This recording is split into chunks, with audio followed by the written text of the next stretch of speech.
नमस्कार, अली पोस्ट के talk show में आप सभी का स्वागत है और मैं हूं नियति। आप सभी को बता दूं, ये जो टॉक शो है इसको संचालित ईटू बेकरी कर रही है और आज के हमारे जो गेस्ट हैं उमेश शर्मा जी। आपको बता दूं, मैं ये चेयरमैन हैं डिसेबल्ड केयर फाउंडेशन के और साथ में एडवाइजरी बोर्ड एडवाइजरी जो है कमेटी के भी मेंबर हैं। सर, पहले तो मैं स्वागत करती हूँ आपका आज के टॉक शो में। आपका धन्यवाद और जो श्रोता सुन रहे हैं उनका भी बहुत बहुत धन्यवाद। सर, आपकी ये जो DCF करके फाउंडेशन है, इसके बारे में जानना चाहेंगे कि ये फाउंडेशन है क्या? जी, मैं आपको बता देना चाहता हूँ कि इसका गठन जो है वो सन 2000 में हुआ था।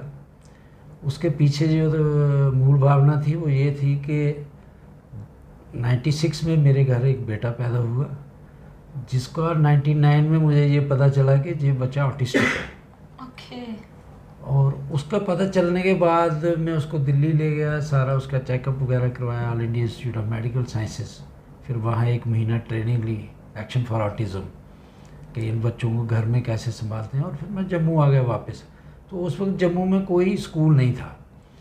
फिर मैं ऐसे और भी बहुत बच्चे थे, जिनमें कुछ जर्नलिस्ट भी थे, कुछ पुलिस अधिकारी थे, कुछ दूसरे लोग थे, लेकिन जिनसे भी मैं मिला उन्होंने कोई प्लेटफार्म नहीं था यहाँ। यानी कि अगर हमें किसी से बात करनी है या किसी से मिलना है, इन बच्चों के लिए कुछ नहीं है, तो कोई प्लेटफार्म नहीं था। तो फिर मेरे मन में आया कि ऐसे बच्चे तो पीछे भी थे, आगे भी होंगे, तो क्यों ना एक प्लेटफार्म खड़ा किया जाए, ताकि जैसे मैं कह रहा हूँ कि कोई नहीं है इधर, तो कल को हम ना रहे तो फिर पीछे जो कोई ना वाली बात ना हो। तो इसका हमने 2000 में इसको खड़ा किया। इसका नाम रखा डिसेबल्ड केयर फाउंडेशन। बेसिकली ये parents association of intellectual disabled बच्चों की है। ओके। और आपको ये एक और बात बता देता हूँ कि पूरे जम्मू कश्मीर में अभी तक 75 साल में एक ही है, जब से हिंदुस्तान आज़ाद हुआ। ना तो पहले थी, 2000 से पहले नहीं थी और 2000 के बाद भी नहीं बनी। तो इसके ऊपर जब मैं शुरू में आया तो मैं भी बिल्कुल रॉ हैंड था, मुझे भी कोई पता नहीं था।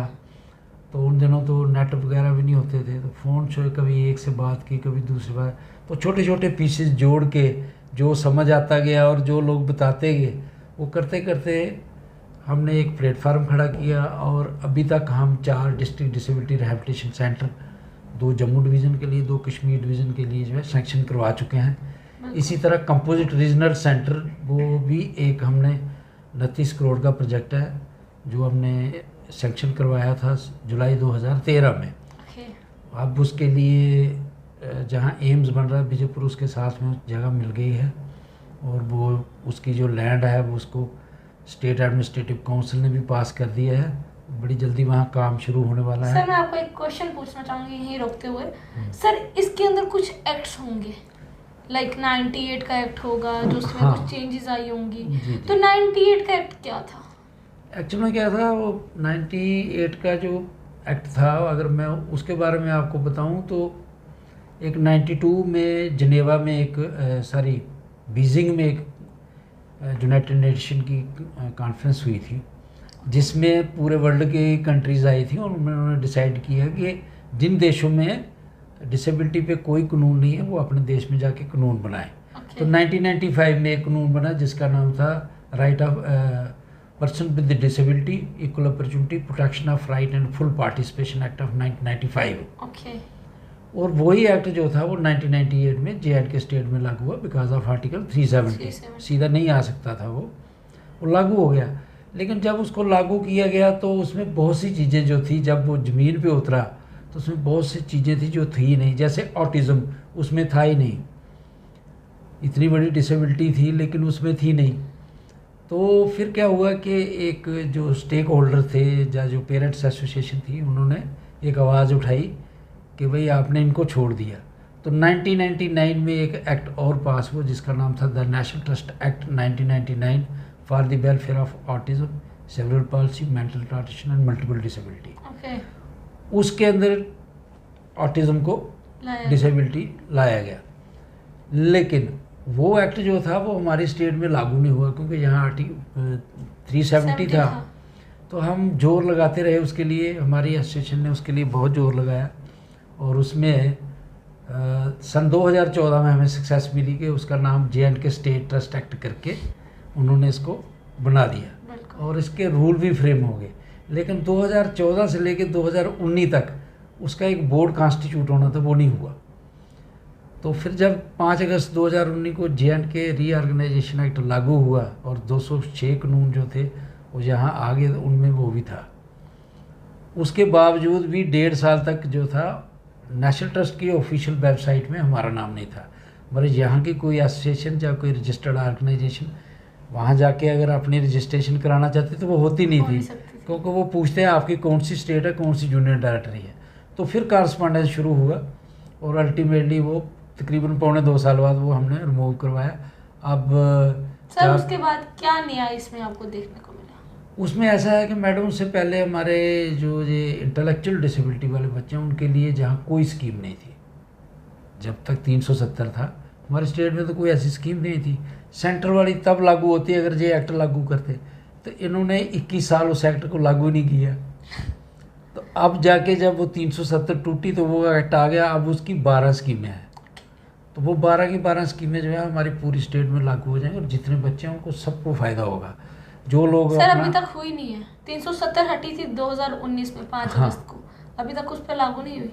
नहीं, लागू हो गई वो सारी। अच्छा, अब लागू हो गया। वो प्रोजेक्ट लेंगे जो लोग स्कूल चला रहे हैं, जैसे कोई स्पेशल स्कूल चला रहा है या कोई सेंटर चला रहा है इन बच्चों का, तो वो अगर ट्रस्ट रजिस्टर्ड है या NGO रजिस्टर्ड है तो वो अपनी रजिस्ट्रेशन वहाँ करा के वो ले सकता है। उसमें बच्चों के स्कूल के लिए उसमें विकास करके एक छोटे बच्चों के लिए अच्छा, एक ग्राउंडा है, वो अडल्ट बच्चों के लिए है और एक बेसिकली वो रेजिडेंशियल है कि अगर किसी बच्चे के ईश्वर ना करे कि माँ बाप ना रहें तो ये बच्चा कहाँ जाए, तो वो है। इसी तरह उसमें एक नया हेल्थ इंश्योरेंस स्कीम है जिसमें 500 रुपये आपको देने हैं, अगर आप BPL है तो 250 देने हैं और 1 साल के लिए वो आपका हेल्थ इंश्योरेंस कर देते हैं 1 लाख रुपए का, वो स्कीम है। इसी तरह उनकी बहुत सी स्कीमें, 12 स्कीमें हैं। मतलब सर जो इन्होंने समय लिया इतनी देर में, उसमें कुछ फ़ायदा हुआ?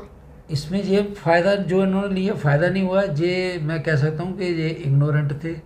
इनको ये तो अगर हम उसे कानूनी पहलू से देखें तो वो 5 अगस्त 2019 को 206 कानून लागू होता है, लेकिन लागू वो तब माना जाता है जब उसकी नोटिफिकेशन निकले।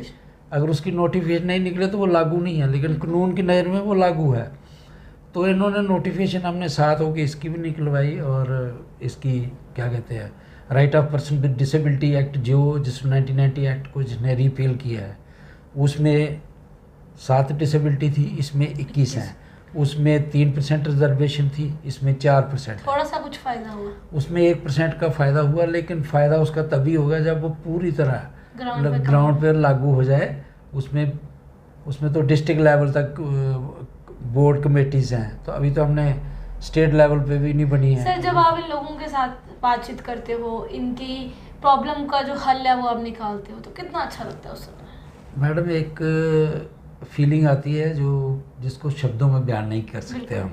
वो एक किस्म की फीलिंग होती है कि उसको अगर हम कहें तो शब्द छोटे पड़ जाते हैं। आप कभी उनसे मिलो, इन बच्चों से मिलो, तो आपको उनके पास बैठने के बाद पता लगेगा कि मैं कहाँ बैठा हूँ। और शुरू में आदमी को थोड़ा झिझक महसूस करता है, लेकिन जैसे जैसे वो बैठता है उनके साथ तो उनकी भाषा, वो क्या चाहते हैं, वो सारा समझना शुरू हो जाता है। उनके इशारे, उनकी वो मतलब ये क्या कहना रहा है, वो आपको खुद समझ आता जाएगा।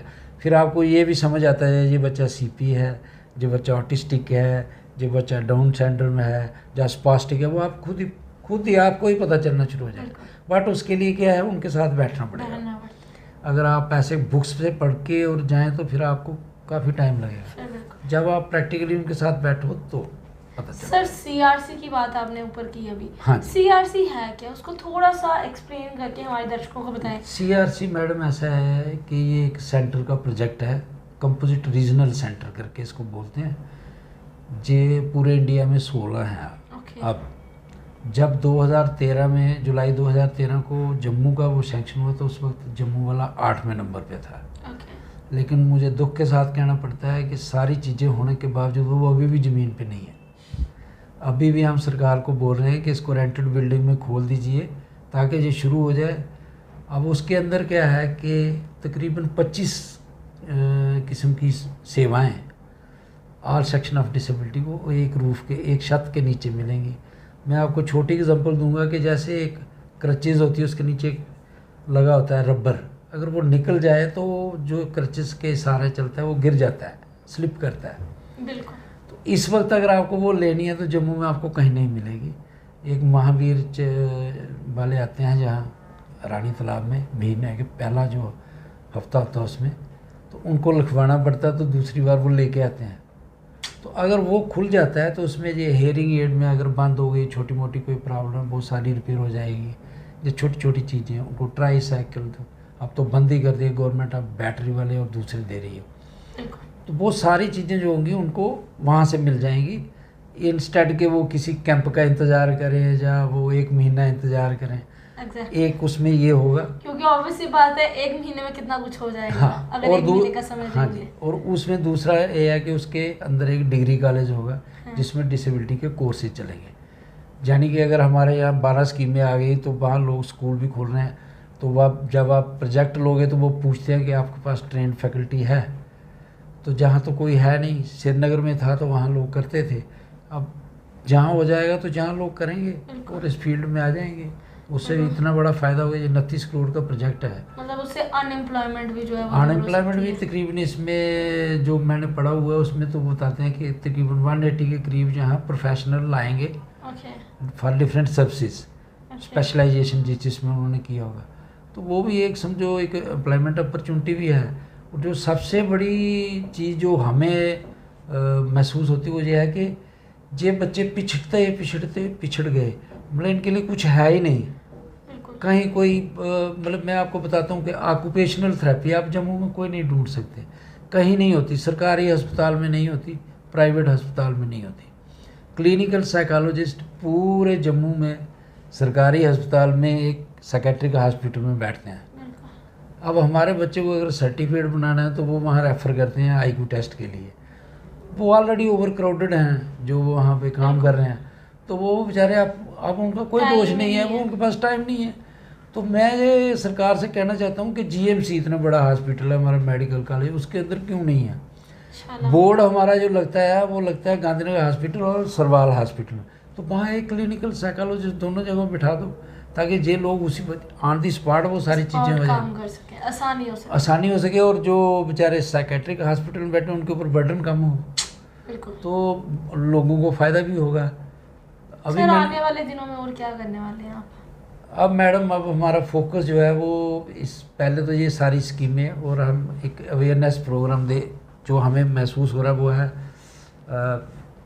UDID card. और UDID कार्ड जो है उसको बोलते हैं यूनिक डिसेबिलिटी आइडेंटिटी कार्ड। तो उसमें क्या है कि वो 1 जून 2021 से पहले तक वो वॉलंटियर था। अब क्या है कि अब जो डिसेबिलिटी सर्टिफिकेट बनते हैं उसके साथ बन जाता है। उससे हमें ये पता चलता है कि डिसेबल लोग कितने हैं, उसमें डिसेबिलिटी सर्टिफिकेट भी बनता है, UDID कार्ड भी बनता है, और डाटा। सर आपके पास भी कोई डाटा या सेंसस के काउंट हुआ होगा? मैडम मैं आपको बताता हूँ, सन 2011 में एक सेंसस हुआ था इंडिया में, जिसमें इनको गिना गया, जिसमें ये थे 2.67% ऑफ द टोटल पॉपुलेशन। वो किसी के गले नहीं उतरता जो लोग काम करते हैं। अगर आप 2010-11 का डाटा UNO का उठाएं तो वो कहता है 15% of the total population of the world is disabled. तो कौन सा सही है, ये वाला कि वो वाला? हाँ बिल्कुल सही बात है, किसको सही माने? हाँ, उसके पीछे लॉजिक यही था, रीज़न यही था कि जो तो विजिबल डिसेबिलिटी थी वो तो दिख गई, भाई ये एक आंख नहीं है, या एक बाजू नहीं है, एक टांग नहीं है, वो तो दिख गई, लेकिन जो इंटेलेक्चुअल डिसेबिलिटी थी वो दिखी नहीं। और फिर लोग भी बताने में असमर्थ रहे, उनको बताया नहीं, किसी ने छुपा दिया, कुछ कर दिया। तो जो UDID कार्ड है उससे वो सारी चीज़ें बाहर आ जाएंगी, क्योंकि आपको डिसेबिलिटी सर्टिफिकेट तो बनाना ही है। जब आप बनाओगे वो उसका कार्ड बन जाएगा और उसमें आ जाएंगे। हाँ, सरकार को एक चीज़ करनी चाहिए जो उन्होंने नहीं की, जितनी भी वो स्कीम में देते हैं उसको मैंडेटरी करें।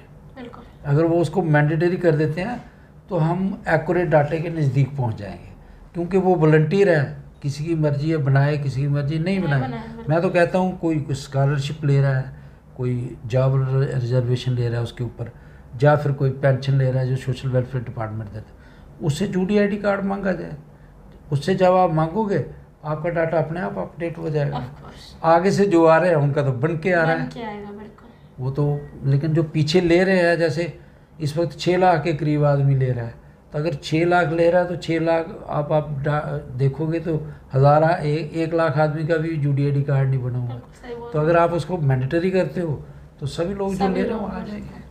देखो आपने सुना, एक चीज आपने ध्यान दी होगी, अगर आपने ध्यान से ये इंटरव्यू सुना होगा तो आपको पता होगा कि जिस घर पे जो बात बीतती है वही आगे होती है।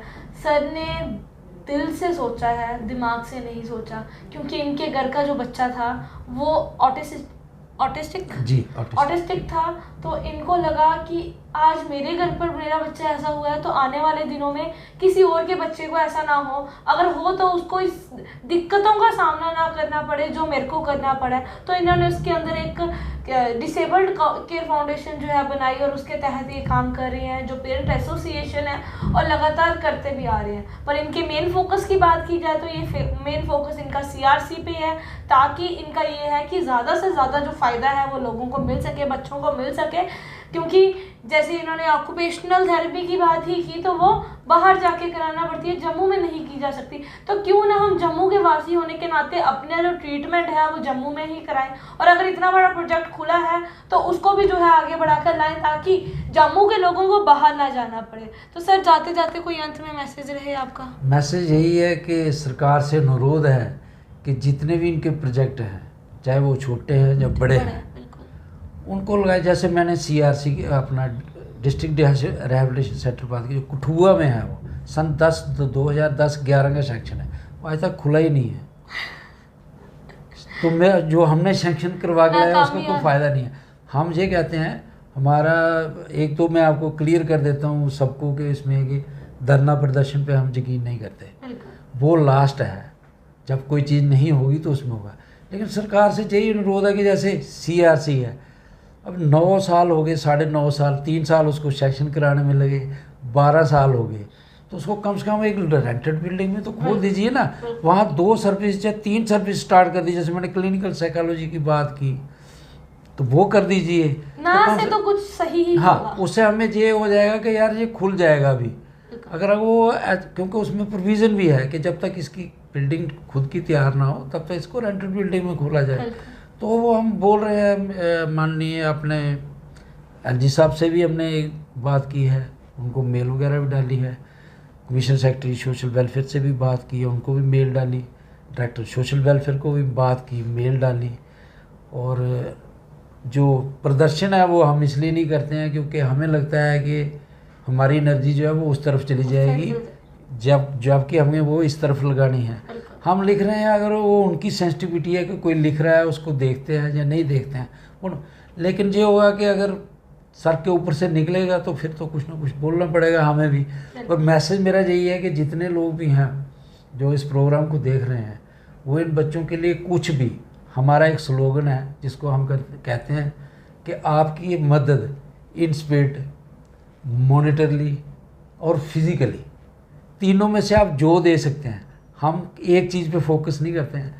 इनका कोई प्रोग्राम है, आप आ जाइए, बीच में बैठिए, ठीक है ना, कोई कर रहा है उसको थोड़ा सा अप्रिशिएट कीजिए कि हाँ आप कर रहे हो।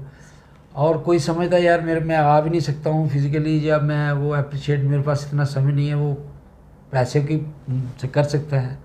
एसोसिएशंस हैं, रजिस्टर्ड हैं ये सारी, इनको ATG और वो मिला हुआ है, मतलब इनकम टैक्स की एग्जम्पशन भी है। अगर वो कुछ चाहते हैं इस तरह, मैं तो चाहता हूँ कि पूरी सोसाइटी को आना चाहिए आगे, क्योंकि यही एक सेक्शन है जो सबसे पीछे है, जिसके ऊपर कुछ नहीं होता।